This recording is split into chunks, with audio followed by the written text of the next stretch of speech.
Hi guys, good morning. কেমন আছো তোমরা সবাই? Welcome back to the channel. Welcome তোমাদের নতুন একটা ব্লগে। সকাল থেকে আজকে এই ঘরটার পেছনে পড়েছি। ঠিক করেছি ঘরটাকে আজকে পুরোপুরিভাবে ক্লিন করব। ঘর তো এমনিতেই আমি ডেলি বেসিসে ক্লিন করি, কিন্তু না, আসবাবপত্রগুলোতে একটু ধুলো পড়ে গেছে। আজকে পুরো ডিপ ক্লিনিং হবে। সকাল সকালই ক্লিনিং আজকে স্টার্ট করেছি, যাতে আশিস বাড়িতে আসার আগেই আমার সমস্ত কাজ হয়ে যায়।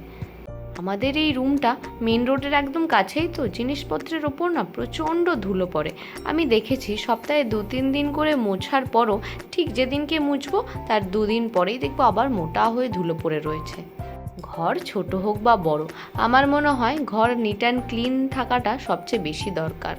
আর চারপাশটা যদি অপরিষ্কার থাকে, নিজের মনটাও না একদম ভালো থাকে না। কাল রাতেই ঠিক করে নিয়েছিলাম যে আজকে একটু সকাল সকাল উঠেই আমি ঘর গোছানোর কাজ স্টার্ট করব। সকালবেলা খুব সকালে তো আমি উঠতে পারিনি, তাও 7:30 মতো বেজে গেছে আজকে ঘুম থেকে উঠতে। ঘুম থেকে উঠে আমার যে টুকটাক কাজগুলো থাকে, ওই একটু এক্সারসাইজ করেছি, একটু চা জল খেয়েছি, তারপরে লেগে পড়েছি আজকের কাজে। এর মধ্যে আশিসও চলে এসেছে, ভাবলাম ও আসার আগে সমস্ত কমপ্লিট করব। তাই কি আর হয়, মনেই হয় এইটুকু ঘর কতক্ষণই বা টাইম লাগবে, কিন্তু একবার যদি পরিষ্কার করতে বসি, পুরো ঘর ক্লিন করতে অনেকটা টাইম লেগে যায়। এই সমস্ত কসমেটিক্স প্রোডাক্টের ওপর দিয়ে মোটা হয়ে ধুলো পড়ে রয়েছে। আগে জিনিসপত্রগুলো সমস্ত নামিয়ে নিই, প্রথমে জায়গাটা ক্লিন করব, তারপর এইগুলোকে মুছে মুছে তাদের জায়গায় রেখে দেবো।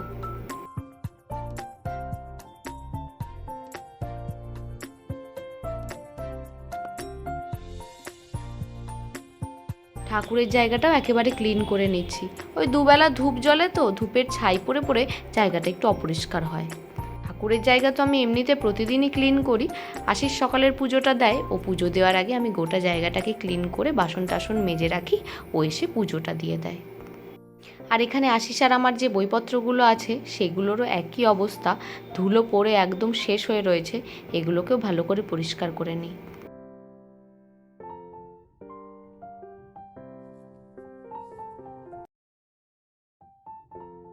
জিনিসপত্র মোটামুটি মোছা আমার হয়ে গেছে। এখন যেটা যেখানে ছিল সেটা সেখানে গুছিয়ে রেখে দিই। বইপত্র যে র্যাকটাতে ছিল সেটা তো গুছিয়ে নিয়েছি। এখন আমার কসমেটিক্স, ঘড়ি, হ্যানা ত্যানা যে সমস্ত আছে সেগুলোকে মুছে সুন্দর করে তাদের জায়গায় রেখে দিই।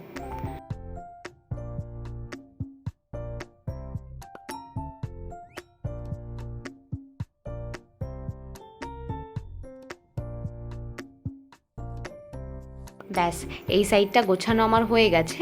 এখন বেডটা ক্লিন করে নিই।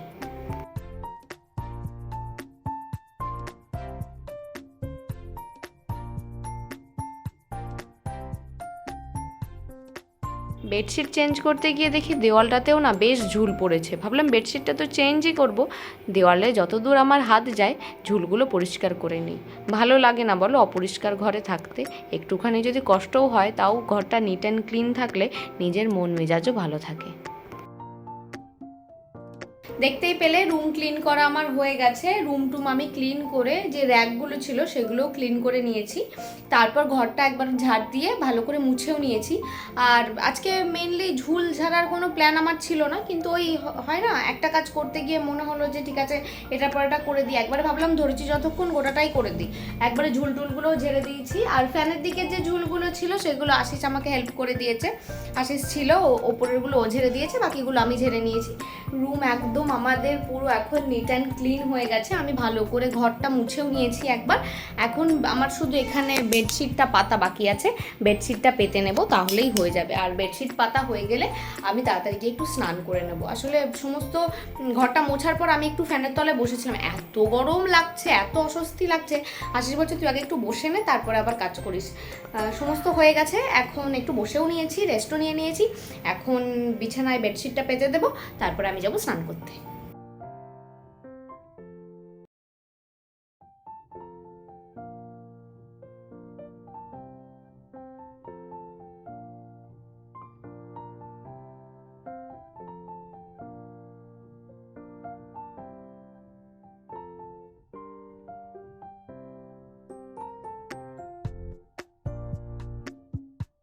কাজকর্ম আমার অলমোস্ট হয়ে গেছে।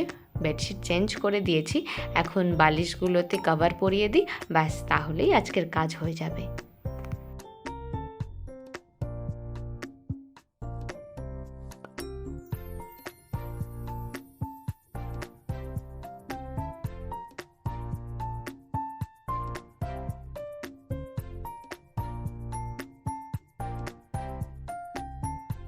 আর এই হলো আমার রুমের আফটার ক্লিনিং লুক।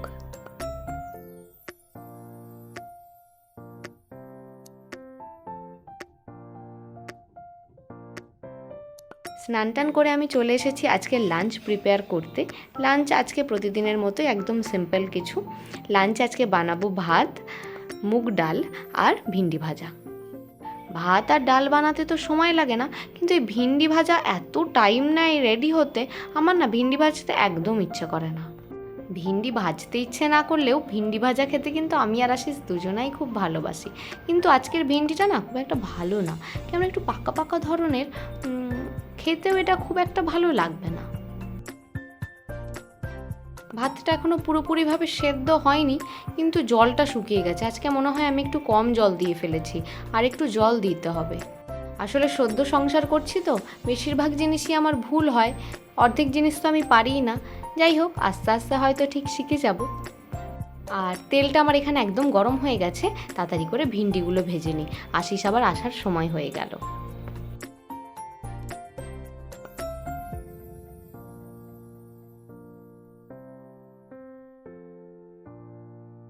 ভিন্ডি ভাজাটা আমার এখানে হতে থাকুক, আর ডাল তো আগেই রেডি হয়ে গেছে, আর এখন ভাতটাও রেডি হয়ে গেল। ভাতটাকে উপর দিয়ে দিই।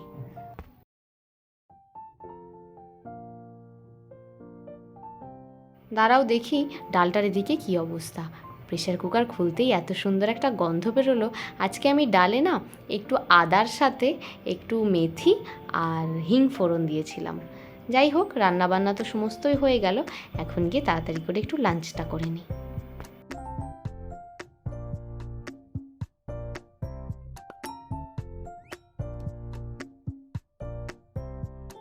দুপুরবেলা খাওয়ার পর আজকে লম্বা একটা ঘুম দিয়েছিলাম। যেহেতু রাত্রেবেলা ঘুমটা আমাদের কম হচ্ছে, গরমের জন্য আমরা শুতে যাচ্ছি প্রায় 2টোর দিকে, আর সকালে উঠেও পড়তে হচ্ছে 7টার মধ্যে, এই জন্য দুপুরবেলাটা একটু ঘুমিয়ে নিচ্ছি। ঘুমাতে তো ভালো লাগে দুপুরে, কিন্তু ঘুম থেকে উঠে না মুডটা একদম ভালো লাগে না, কীরকম কীরকম যেন খারাপ লাগে। যাই হোক, একটু ফ্রেশ হয়ে নিই, তারপরে যাব ছাদে। কিছুদিন ধরে না আমার এত হেয়ার ফল হচ্ছে কি চুল আঁচড়াতে আমার রিসেন্টলি ভয় করছে। বুঝতে পারছি না কেন হচ্ছে, হয়তো ওয়েদারের জন্য, বা স্ক্যাল্পটা তো বেশিরভাগ সময় ঘেমে থাকছে, হয়তো সেই জন্যও হতে পারে।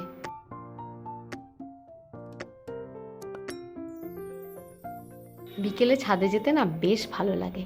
যেদিনকে বাইরে কোথাও যাই না সেদিনকে ছাদে চলে আসি, আর খুব সুন্দর হাওয়াও দেয়। কিন্তু আজকে মনে হচ্ছে হাওয়াটা একটু কম, আকাশেরও মুখ ভার হয়ে রয়েছে। কিন্তু এরকম মুখ ভার তো প্রায়ই দেখছি, বৃষ্টির কোনো দেখা নেই। ঘড়িতে সময় এখন প্রায় 6:45 মতো, এখনও সন্ধে হয়নি, দিন এখন অনেক বড়। দুপুরবেলা আজকে একটু ঘুমিয়ে গেছিলাম, ঘুম থেকে উঠে আসলাম একটু ছাদে, কটা জামা কাপড় ছিল সেগুলো মেলে দিতে এসেছি। সারাটা দিন এত বাজে রোদ থাকে না, আমি ছাদে আসার কথা ভাবিও না। অন্যদিন বিকেলেও আসি না, কিন্তু আজকে ঘরটা এমন গরম হয়ে গেছে আর একদম ইচ্ছাই করছে না ঘরে থাকতে। ছাদে হালকা হাওয়া আছে, অন্যদিন অনেক বেশি হাওয়া থাকে, আজকে হালকা হাওয়া আছে। মনে হচ্ছে তো দেখে বৃষ্টি হবে, কিন্তু আদেও হবে কি? 2 দিন ধরে তো দেখছি বিদ্যুৎ শুধু চমকেই যাচ্ছে, বৃষ্টির কোনো দেখা নেই। নিচে যাবি না? হ্যাঁ কি রে? হ্যাঁ বলো। নিচে যাবি না? যাবো তো। 2 দিন ধরে তো চাটা খাওয়া আমাদের বন্ধ। কি রে বলো।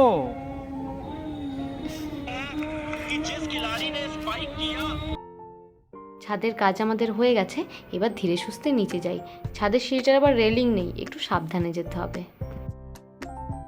ঘরে এত বেশি গরম, আমরা বাইরেটায় দাঁড়াও, ঘরে এত বেশি গরম আমরা বাইরেটায় এসে দাঁড়িয়ে রয়েছি। ওই 1 ফোঁটা 2 ফোঁটা করে বৃষ্টি গায়ে লাগছে, দেখা যাক এই বৃষ্টি হয় নাকি। বৃষ্টির ভরসা আমরা আর করছি না, প্রচণ্ড গরম এখানে। 2 দিন ধরে ভাবছি বৃষ্টি হবে বৃষ্টি হবে, বৃষ্টির কোনো দেখা নেই। মনে হয় না আজকেও বৃষ্টি হবে, এই 2-1 ফোঁটাই সার। বলছি একটা এসি কিনে দে না, কালকে যাব এসি নিতে। শিওর? দেখ ভিডিও ক্লিপ রয়ে গেল কিন্তু। প্রমাণ রয়ে গেল কিন্তু। তার মানে তুই কালকে এসি কিনতে যাচ্ছিস? কত % সত্যি কথা এটা? 100%। ঠিক আছে, দেখা যাক, কালকে আসলেই বোঝা যাবে যে এসি আসছে কি আসছে না। ঠিক আছে। আবার আজকে বৃষ্টি হলে কালকে পাল্টি খেয়ে যাবি না তো, যে বৃষ্টি হয়েছে থাক? শিওর? ওকে, দেখা যাক ও কী করে। ঘড়ির কাঁটা এখন 9টার ঘরে। চলে এসেছি ডিনার বানাতে। ডিনারে আজকে হয়েছে মিক্স ভেজ আর ভাত, তার সাথে হবে আলু চোখা। আজকে একটু শুকনো লঙ্কা তেলে ভেজে তারপর চোখাটা মাখবো, চলছে তারই প্রিপারেশন। আমি কাঁচা লঙ্কা দিয়ে আলু চোখা খেতেই বেশি ভালোবাসি, কিন্তু এটা হচ্ছে আশিসের আবদার। এর মধ্যে একটু যদি পেঁয়াজ দেওয়া যেত আরও ভালো লাগতো, কিন্তু আজকে তো আবার মঙ্গলবারটা আমরা পেঁয়াজ খাই না। লঙ্কাগুলোকে আগে চামচ দিয়ে সুন্দর করে ম্যাশ করে নিচ্ছি। এতে যদি আমি এখন হাত দিই না, সারা রাত আমার হাত জ্বলবে। ব্যাস, লঙ্কাগুলোকে ভালোভাবে ভেঙে নিয়েছি। এইবার আমাকে হাত লাগাতে হবে। প্রচণ্ড গরম এখনও, কিন্তু এই গরম গরম মেখে ফেললেই তবেই টেস্টটা পাওয়া যাবে। ইচ্ছা তো ছিল তাড়াতাড়ি ডিনার করে নেব, কিন্তু এই প্রচণ্ড গরমে না আশিস সদ্য আসলো, বলছে একটু পরে খাবে। আমার খুব খিদে পেয়ে গেছে, আমি বসে বসে একটু নিমকি খাচ্ছি। 10টার সময় বসে বসে নিমকি খাচ্ছি, আশিস একটু রাগই করছে। কি করা যাবে, আমার খিদে পেয়েছে। রাতে ব্লগটাকে আর এন্ড করা হয়নি, কালকে একটু বৃষ্টিও হয়েছে আর ঘুমটাও খুব ভালো হয়েছে। যাই হোক, আমি জাস্ট ঘুম থেকে উঠলাম। আর আজকের দিনটা খুবই স্পেশাল। আজকে খুব ভালো একটা জিনিস হতে চলেছে, যেটা তোমরা নেক্সট ব্লগে দেখতে পারবে। তো ব্লগগুলো দেখতে থাকো আর আমাকে কমেন্ট সেকশানে জানাও ব্লগগুলো দেখতে তোমাদের কেমন লাগছে। সবাই সুস্থ থেকো, ভালো থেকো, দেখা হচ্ছে নেক্সট ব্লগে।